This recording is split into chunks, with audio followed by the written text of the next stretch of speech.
বাগডোগরা বিমানবন্দর অথরিটির ময়দানে সাংগঠনিক সভা করতে আসছেন কেন্দ্রীয় স্বরাষ্ট্রমন্ত্রী অমিত শাহ।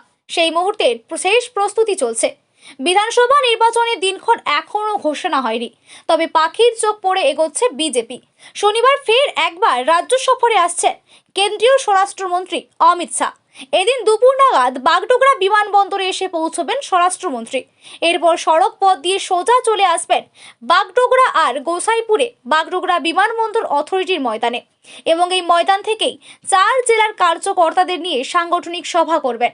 তবে তার আগেই কেন্দ্রীয় মন্ত্রী সুকান্ত মজুমদার গোটা সভাস্থল ঘুরে দেখলেন, পাশাপাশি শেষ মুহূর্তের কি প্রস্তুতি তাও খোঁজ খবর নিলেন।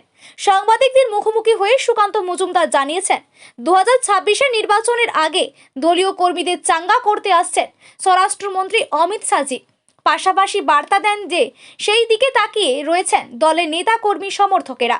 বিজেপি সূত্রের খবর, এদিন 4 জেলার কার্যকর্তাদের নিয়ে সাংগঠনিক সভা করবেন কেন্দ্রীয় স্বরাষ্ট্রমন্ত্রী, এবং এই সভায় প্রায় 8,000 দলীয় নেতা কর্মী সমর্থকেরা থাকবেন।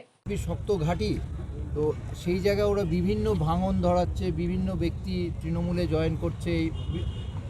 এই মুহূর্তে অমিত শাহ আসছেন, আপনারাও সাংগঠনিকভাবে এই জায়গায় আলাদা জোর দিচ্ছেন, কতটা আশাবাদী? দেখুন, প্রথম কথা হচ্ছে উত্তরবঙ্গে তৃণমূল কংগ্রেস যে ভাঙন ধরানোর চেষ্টা করছে বললেন আপনি, ভাঙন তো উল্টো তৃণমূলে ধরছে। এই কিছুদিন আগে জলপাইগুড়ি আলিপুরদুয়ারে আমাদের তৃণমূল কংগ্রেস থেকে বেশ কিছু লোক জয়েন করেছে।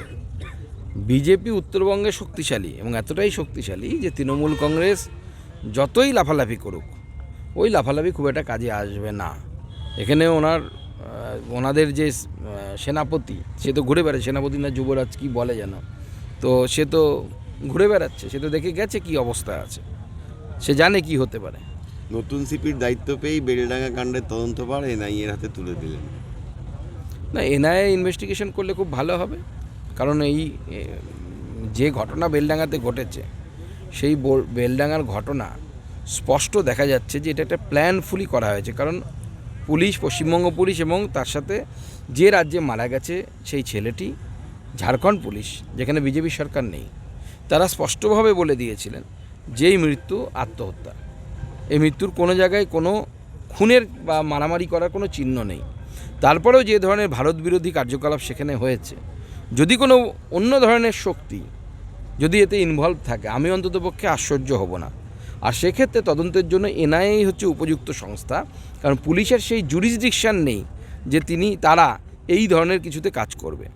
সেই জন্য এনআইএ হচ্ছে উপযুক্ত সংস্থা, এবং তাতে অগ্নিসংযোগ, বোম ফাটা, এই ধরনের বিস্ফোরক যে ধারা, সেই ধারা নিশ্চয়ই আছে, নাহলে তো এনআইএ তদন্ত হবে না।